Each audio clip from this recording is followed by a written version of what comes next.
অগ্নির কাছে এসে কথার মামি বলতে থাকে, তুমি আমাকে একটা টিকিট কেটে দেবে বাবা, আমি একটু কয়েকদিনের জন্য আশ্রম থেকে ঘুরে আসবো। অগ্নি তখন বলে, নিশ্চয়ই কেটে দিচ্ছি, আপনি একটু দাঁড়ান, আর হোটেলটাও বুক করে দিচ্ছি। কথার মামি বলে, আর একটা অনুরোধ ছিল, তুমি যদি জুনিকে কয়েকটা দিন তোমাদের বাড়ি গিয়ে রাখতে তাহলে খুব ভালো হতো।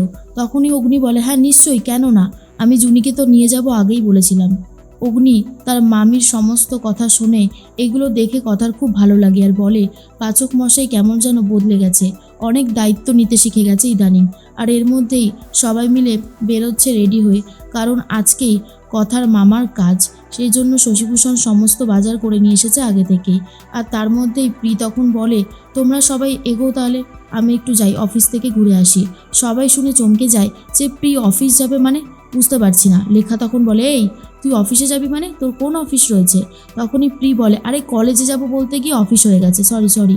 কিন্তু সন্দেহটা কোথায় যেন একটা থেকেই যায় আক্কির।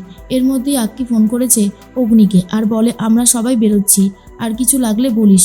তখনই অগ্নি বলে, শোন, কাজটা কিন্তু কথাদের বাড়িতে হচ্ছে না, সামনেই একটা মন্দির আছে, সেখানে হচ্ছে। তুই তাহলে সবাইকে নিয়ে সেখানে আয়, আমি লোকেশনটা পাঠিয়ে দিচ্ছি। এর মধ্যেই চিত্রা বলে, শোনো মিহির, তুমি এক কাজ করো, জয়দীপ বিশ্বাসকে ফোন করে বলে দাও অগ্নির সাথেই কিন্তু কথা আছে, আর ওরা দুজন একসাথে থাকা মানেই সমস্ত রহস্যের সমাধান কিন্তু করে ফেলে। হ্যাঁ, আমার কিন্তু যথেষ্ট এই ব্যাপারটা নিয়ে ভয় করছে। এর মধ্যেই প্রী তো চলে গেছে অফিসে। সকাল সকাল প্রিকে অফিসে দেখে একজন স্টাফ অবাক হয়ে যায় আর বলে, কি ব্যাপার, তুমি এত সকালে? প্রি বলে, হ্যাঁ একটু কাজ ছিল তাই আসলাম। এর মধ্যেই অফিসের একজন ছেলে সৌরভকে ভালোবাসে প্রি, তার সাথেই কথা বলতে থাকে আর বলে, বাড়ি থেকে কিন্তু আমার সম্বন্ধ ঠিক করছে, এই ব্যাপারটা নিয়ে আমি যথেষ্ট চিন্তিত রয়েছি।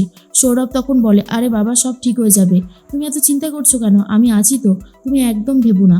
অন্যদিকে কথা তার মামার ছবি নিয়ে কাঁদতে থাকে আর বলে, তুমি কেন চলে গেলে মামা, তুমি আমাদেরকে এতটা কষ্ট দিতে পারলে বলো? অগ্নি তখন বলে, শোন, একদম মন খারাপ করবি না, সব ঠিক হয়ে যাবে। এর মধ্যেই কথার মামার কাজ শেষ হয়েছে। আর তখন শশীভূষণ বলে, তোমরা যাও, সবাই মিলে ওই চা বাগান থেকে ঘুরে এসো আর সম্বন্ধটাও পাকা করে এসো। কথা তো যেতেই চায় না। অগ্নি তখন ঠিক করেছে কথাকে নিয়েই যাবে, কয়েকদিনের জন্য ঘুরে আসবে। শুধু কথা না, জুনিকেও নিয়ে যাবে, আর তার জন্য অগ্নি সমস্ত প্রিপারেশন নিতে থাকে।